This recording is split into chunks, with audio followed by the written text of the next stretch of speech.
உற்சாகம் இல்லாத மனதில் கடவுள் எந்த உதவியையும் செய்வது இல்லை. இந்த பதிவை கேட்பவர்களுக்கு மிகப்பெரிய நம்பிக்கை மட்டும் இல்லை, சாயப்பா உங்களிடம் இருக்கிறார் என்பதை உறுதிப்படுத்தும் விதமாக ஒரு சில விஷயங்கள் இந்த பதிவு கேட்க நடக்கும். உங்களுடைய தனித்துவத்தை நீங்க இழந்ததால வாழ்க்கை உங்களை மூழ்கடித்தது துன்பத்தில். கடவுள் ஒரே ஒரு வாய்ப்பை கேட்கிறாரு. இந்த பதிவை பார்க்க சொல்லி அவர் விரும்புகிறார். இந்த பதிவில் இருக்கக்கூடிய வார்த்தைகளின் படி நீ நடந்து கொள், உன் வாழ்க்கையை நான் சொர்க்கமாக மாற்றுவேன் என்று உறுதியளிக்கிறார். எவ்வளவுதான் தயக்கங்கள் இருந்தாலும் உன் வாழ்க்கையில் இனி மறுமலர்ச்சி மட்டுமே ஏற்படும். யார் உன்னை மட்டப்படுத்தினாலும், யார் உன்னை வாழ விடாமல் தடுத்தாலும் அவர்களுக்கு உரிய பதிலை இந்த பதிவில் சொல்வது போல் நாம் நடந்தால், நாம் நினைத்தால், நாம் செய்தால் அத்தனை விஷயமும் நல்லதே நடக்கும். ஸோ கவனத்துடன் இந்த முழு பதிவையும் கேளுங்கள். நரகத்தில் இருந்து மீட்க நம் சாயப்பா உங்களை நோக்கி வந்து கொண்டு இருக்கிறார்.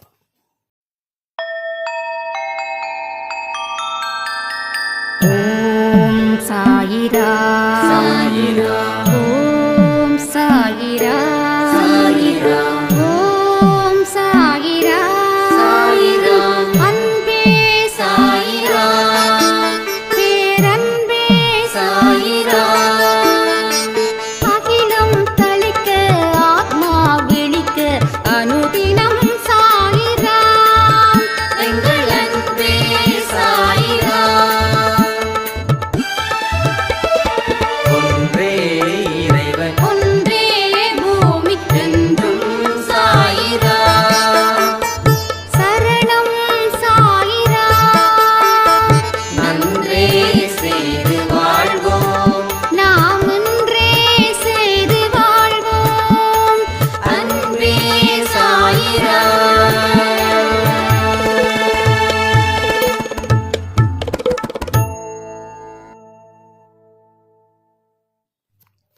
சாயிரா. என் உயிரின் உயிரானவர்களே, எந்த சந்தர்ப்பத்திலும் நாம நம்ம நிலையில இருந்து மாறவோ, கதறவோ, அதிகாரம் செய்யவோ கூடாது. நாம எல்லாமே தெய்வத்தின் சக்தியுடன் நடந்து இந்த நொடி வரை அவரது பெயரை மனதில் சுமந்து கொண்டு வாழ்ந்துகிட்டு இருக்கிறோன்றதை மறக்கக்கூடாது. ஒவ்வொரு மனுஷனுக்கும் தனித்துவம் ஒன்று கடவுள் வைத்திருக்கிறார். அந்த தனித்துவத்தை நாம மறந்துட்டோம் அப்படின்னா நம்ம வாழ்க்கையில எப்பொழுதுமே முட்டாளாகவே மாறிவிடுவோம். இன்னைக்கு எத்தனையோ பெண்கள் கதறி கதறி அழுதுகிட்டு இருக்காங்க. எல்லாமே போச்சு. அவங்க சொத்து பத்தியோ, புகழ பத்தியோ, பணத்தை பத்தியோ கவலைப்படல. ஆண்களுக்கு வேணா பணம் சொத்து முக்கியமா இருக்குது, ஆனா பெண்களுக்கு அப்படி இல்லை. பெண்களுக்கு தன்னுடைய சுய மரியாதைய தொலைத்ததால ஏற்பட்ட ஒரு வெறுப்பு தான் இந்த வாழ்க்கையில இவ்வளவு ஒரு கதறலை அது கொடுத்துக்கிட்டு இருக்குது. உங்க வாழ்க்கை ரொம்ப சிறப்பானது. அப்போ அந்த சிறப்பு எப்ப வரும்? உங்களை நீங்க சரியா பயன்படுத்திக்கும் போது. ஒரு பொருளை சரியா பயன்படுத்தினா அந்த பொருளுக்கு சிறப்பு. அதே போல நம்மளை நாம சரியா தயார் செய்து சரியா பயன்படுத்திக்கிறோமோன்றதை பொறுத்து நம்ம வாழ்க்கை நமக்கு வெற்றியா தோல்வியான்றத அது தீர்மானிக்குது. தீர்மானிக்கக்கூடிய சக்தி உன்னை தயார் செய்வதன் மூலமாக அந்த சக்தி உன்னிடம் இருந்து அது செயலாக மாறுகிறது. ஒரு மனுஷனுக்கு எந்த கவலையும் இல்லைன்னா அவன் உற்சாகமா வாழுவான். தனிப்பட்ட முறையிலேயோ இல்ல பொதுவான முறையிலேயோ அவனுக்கு எந்த கவலையும் இல்லை. அவன் ஏழையா இருந்தாலும் சரி, பிச்சைக்காரனா இருந்தாலும் சரி, பணக்காரனா இருந்தாலும் சரி, அறிவாளியா இருந்தாலும் சரி, படிச்சவனா இருந்தாலும் சரி, படிக்காதவனா இருந்தாலும் சரி, அவன் நல்ல ஒரு மைண்ட் செட்டை கிரியேட் பண்ணி அதுக்குள்ளே வாழ்ந்துடுவான். ஆனா கவலைகள் ஒரு மனுஷனை எந்த உற்சாகத்தையும் அடைய வைப்பது இல்லை. அப்ப சாயப்பா என்ன சொல்றாரு, உன்னுடைய கவலைகள் 1000 இருக்கலாம், கோடி இருக்கலாம், இல்ல அதுக்கு மேல கூட இருக்கலாம். ஆனா நீ எந்த இடத்திலையும் எதை பத்தியும் கவலைப்படாம அத்தனை கவலைகளையும் சுமப்பவன் நானேன்ற முறையில கேட்கிற, அதை என்னிடம் சுமத்தி விட்டு கவலைகள் இல்லாமல் வாழ்வதற்கு எந்தெந்த வழிமுறைகள் இருக்கோ அதை நீ தேடு. உற்சாகம் தானாக வரும். எதை பத்தியும் கவலைப்படக்கூடாது. கவலைப்படுறதால உடம்பும் மனசும் கெட்டு போகுது. இந்த உடலும் மனசும் ஒருவனுக்கு இல்லை என்றால் அவன் நடைப்பிணமாகத்தான் வாழ முடியும். அவனால எதையுமே சாதிக்க முடியாம போயிடும்.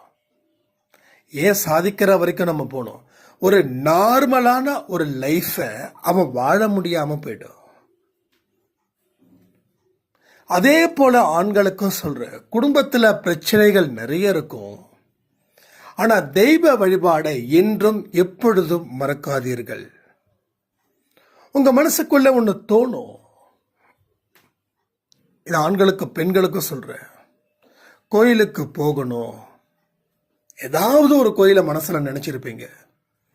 கோயிலுக்கு போகணும், ஒரு தடவை பார்த்துட்டு வந்தா சரியாயிடும். ஆனா போக நேரம் இல்லை. இந்த மாதிரியான புலம்பல்களில் பெரிய புலம்பலா அது இருந்துச்சுன்னா அதை முதல்ல சரி பண்ணணும்னா அந்த கோயிலுக்கு போயிட்டு வந்துருங்க. நான் நேரம் காலம் எதுவும் பார்க்க வேண்டாம். எத்தனாம் தேதிக்குள்ள போகணும் முடிவு பண்ண வேண்டாம். இந்த பதிவை கேட்டவுடனே சரிப்பா இன்னைக்கு சனிக்கிழமை பரவாயில்ல, இன்னைக்கு ஈவினிங் ஒரு 5-6 மணிக்கு நான் முதல்ல போயிட்டு வந்துடுறேன். அன்பே சாயில வேற ஏதோ இந்த ஒரு விஷயத்தை ரிலேட்டட் பண்ணி பேசியிருக்காங்க, பட் ஏதோ ஒரு காரியம் இல்லாமல் அவர் பேசியிருக்க மாட்டாரு, நம்ம போயிட்டு வந்துடலாம். முதல்ல நம்மால தீர்க்கப்பட வேண்டிய கவலைகளை எளிய வழியில் அது இருந்தும் அதை நம்ம தீர்க்காம இருக்கும்போது அதுதான் பெரிய தலைவலியாக மாறுது. 4 நடை எடுத்து வச்சா நல்லா இருக்கும் அப்படின்னு நம்ம நினைக்கிறோம். ஆனால் எடுத்து வைக்க மனசு இல்லை. எடுத்து வச்சு பாருங்கள்ல, நினைச்சதை எல்லாமே நடக்கிற ஒரு நம்பிக்கை உங்களுக்குள்ள ஏற்படும். அப்போ சாயப்பாவுடைய அழகு முகமும் அந்த நம்பிக்கைக்குரிய ஆசீர்வதிக்கப்பட்ட கைகளும் உங்க கண்களுக்கு வந்து போயிடும். வந்துடும், போகாது, வந்துடும். அப்போ நீ உற்சாகத்தை என்று இழந்தாயோ அன்றே வாழ்க்கையை நீ இழந்தாய். உற்சாகத்தை என்னைக்கு இழந்த கொஞ்சம் யோசிச்சு பாருங்க. அன்னைக்கு வாழ்க்கையை நாம் இழந்தோம். தொலைச்ச இடத்துல நீ என்னைக்கு தேடுறியோ அன்னைக்கு அது கிடைக்கும். அப்போ உற்சாகத்தை நீ தொலைச்சதால வாழ்க்கையை தொலைச்ச. இப்போ உற்சாகத்தை இனி தொலைக்காத. இப்போ என்னென்னலாம் உன் மனசுல நீ பண்ணணும்னு நினைக்கிறியோ அதை உடனே செஞ்சிடு. அது சக்சஸ் ஆகலனாலும் பரவாயில்ல, ஒரு அடி எடுத்து வச்சிடு. மீதி பல அடிகளை அவர் எடுத்து வைப்பார். ஏன்னா அவர் அழைத்து கொண்டு போவார். ஒரு வட்டத்துக்குள்ள இருக்கும் பொழுது அவரால் எதுவுமே செய்ய முடியாது. வட்டத்துக்கு வெளியே நீ வரும் பொழுது அவர் உன்னை சுமந்து கொண்டு செல்லுவார். வார்த்தைகளை கொஞ்சம் நல்ல டீப்பா கவனிங்க. இது எந்த காரணத்தை கொண்டும் என்னால உருவாக்கப்படவே இல்லை. பேச பேச வருகின்ற வார்த்தைகளுக்கு பவர் ஜாஸ்தி. எல்லோருக்கும் அந்த இறை சக்தி இருக்குது. யார் யார் இறைவனுடைய நெருக்கத்தில் அதிகமாக இருக்கிறாங்களோ அவர்களுக்கே அது இன்னும் அதிகரிக்கும். அப்போ அந்த வகையில் நான் சொல்லுறேன், வார்த்தைகளை கவனிங்க. கவனிக்கப்பட்ட வார்த்தைகள் உன் வாழ்க்கையை மாற்றும், உன் பயண திட்டத்தையே மாற்றும். எத்தனை நாள் கவலைகளை மனசுல வச்சுக்கிட்டு வாழ்க்கையில ஜெயிக்க முடியும்? பாரத்தை தோளில் சுமந்துக்கிட்டு இருக்கிறது தப்பு இல்லை. ஆனா இறக்கி வைக்கக்கூடிய இடத்துலையும் இறக்கி வைக்காம நான் தோளில் தான் சுமந்துக்கிட்டு இருந்தேன்னா யாருக்கு பிரச்சனை? உங்களுக்கு தான் பிரச்சனை. ஒரு பஸ்ஸுக்காக காத்திருக்கீங்க, 2 பக்கமும் பேக் இருக்குது, தூக்க முடியாம சுமக்குறீங்க. இப்போ பஸ்ஸில் பஸ் வந்துடுச்சு, நீங்கள் ஏறிட்டீங்க. இப்போ உட்காடுறீங்க. உட்காரும்போது கூடவா அந்த லக்கேஜை உங்களை கைவிட்டு இறக்கக்கூடாது? ஆனால் என்ன பண்ணுறோம்? இல்லை, இது என்னுடைய லக்கேஜ், நான் எப்படி சுமந்துக்கிட்டு இருக்கணும் அப்படி தான் நான் சுமப்பேன். பஸ்ஸுக்கு எதுக்கு வெயிட் கொடுக்கணும்? என்னுடைய சுமையை நானே சுமப்பேன். என்னுடைய சுமையை நான் தானே சுமக்கணும். என்னுடைய சுமையை நான் சுமக்கலைன்னா வேறு யார் சுமப்பா? இல்லைன்னா வாழ்க்கையில் பிரச்சனைகள் வந்துடாதான்னு சொல்லி பஸ்ஸில் உட்கார்ந்ததுக்கு பிறகும் நம்மளுடைய லக்கேஜை நாம் தலையில் சுமந்து கொண்டு இருக்கிறோம். இப்போ பஸ்ஸுக்கு பிரச்சனை இல்லை, உங்களுக்கு தான் பிரச்சனை. ஏன்னா அந்த லக்கேஜையும் உங்களையும் அந்த பஸ்ஸு சுமக்குது. அந்த பஸ்ஸு தான் இறைவன். என் குடும்ப சுமையை நான் தானே பார்க்கணும், என் குடும்பத்தில் இருக்கக்கூடிய பிரச்சனையை நான் தானே தீர்க்கணும் அப்படின்னு சொல்லிக்கிட்டு இருக்கிறவங்க வாழ்க்கையில் நிறைய பேர். அதுவே ஒரு ஆணவமா, அதுவே ஒரு அகங்காரமா மாறுது. என்னுடைய குழந்தைகளை நான் தானே பார்த்துக்கணும், என்னுடைய கணவரை நான் தானே பார்த்துக்கணும், நான் மட்டும் இல்லைன்னா அந்த குடும்பம் எப்படி போயிடும்? ரொம்ப கஷ்டப்பட்ட கண்ணீர் வடிக்கக்கூடிய தாய்மார்களுக்கு நான் சொல்லக்கூடிய மிக முக்கியமான செய்தி ஒன்று தான். சந்தோஷத்திலையும் அதிகாரத்திலையும் மட்டும் ஆணவமும் அகங்காரமும் வரல. கவலைகள் மூலமா சொல்லக்கூடிய வார்த்தைகளாலையும் அந்த ஆணவமும் அகங்காரமும் உங்களிடம் இருக்கிறது. சரி, நீங்களே சுமக்கும் போது பஸ் டிரைவர் என்ன சொல்லுவார்? உங்க விருப்பம், நீங்க பண்ணுங்கன்னு சொல்லுவார். அந்த பஸ் டிரைவர் தான் இறைவன். அப்போ நீ விடாப்பிடியா நான் தான் சுமப்பேன், என்னை தாண்டி வேற யாரு சுமந்தாலும் சுமக்க முடியாது, என்னால் ஒருவனே சுமக்க முடியும் அப்படின்ற மனநிலையில இருக்கிற உங்களை கடவுள் எந்த இடத்துலையும் உதவிகள் செய்யாம, சரிப்பா அவங்க தான் சுமக்கிறாங்க, நான் ஏன் சுமக்கணும்னு சொல்லி வந்தவர் வீட்டை விட்டு வெளியேறுகிறார். இது எல்லாமே உண்மை. நான் சொல்றது 200% உண்மை, 200% உண்மை. ஒரே ஒரு தடவை நீங்க சாயப்பாவுக்கு வாய்ப்புகள் கொடுங்க. என்னங்க, அவரு தாங்க நமக்கு வாய்ப்பு கொடுக்கணும், நாம தான் அவருக்கு வாய்ப்புகள் கொடுக்காம இருக்கிறோம். நிச்சயமா உண்மை, நிச்சயிக்கப்பட்ட உண்மையை தான் நான் பேசிக்கிட்டு இருக்கேன். ஒரே ஒரு வாய்ப்பு பாருங்க. அப்படி பேசி பேசி ஒருத்தர் சிஎம் ஆயிட்டார். அதே போல நம்மளுடைய வாழ்க்கையில் ஒரே ஒரு வாய்ப்பு, ஜஸ்ட் ஒன்லி ஒன் சான்ஸ் கொடுத்துருங்க. இந்தா என்னுடைய பாரத்தை, குடும்ப பாரத்தை இத்தனை நாள் அகங்கார போதையில் நான் கூறிய வார்த்தைகளுக்கு மன்னிப்பு கேட்கிறேன், வாபஸ் பெறுகிறேன்.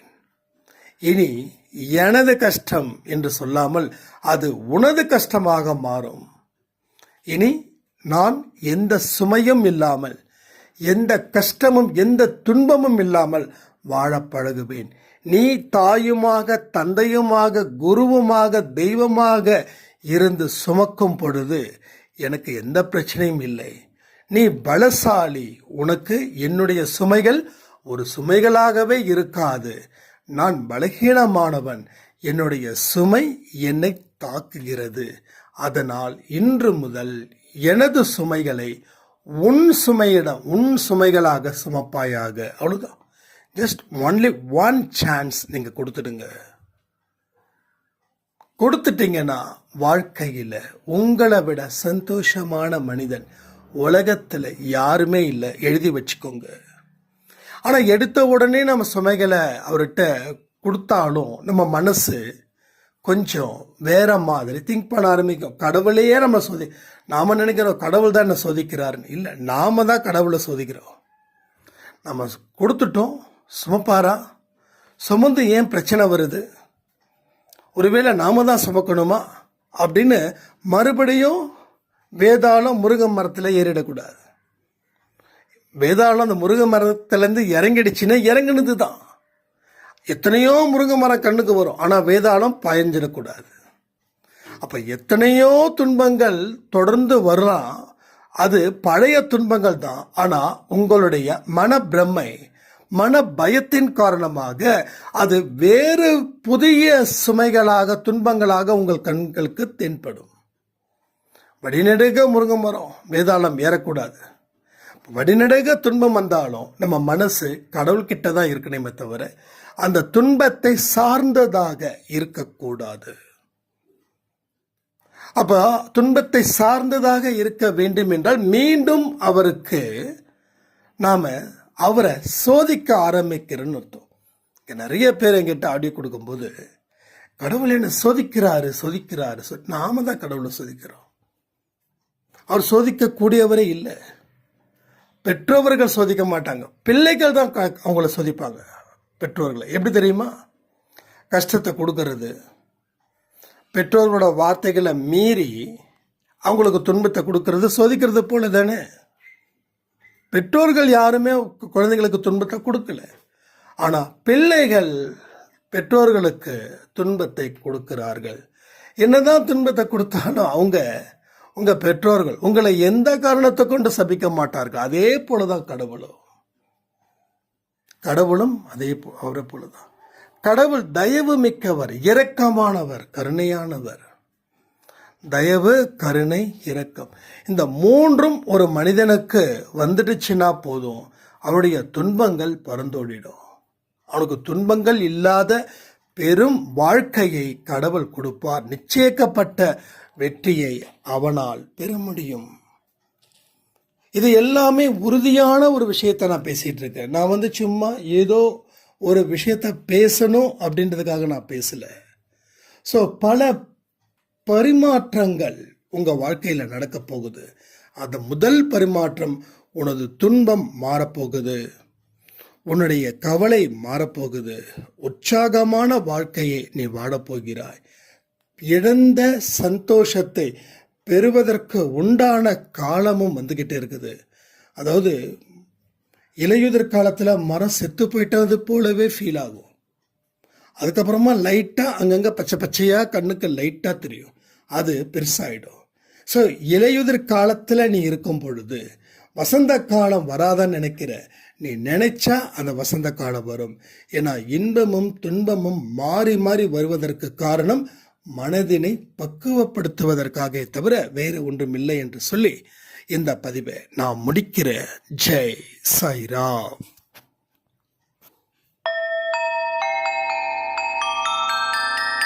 ஓம் சாயிரா.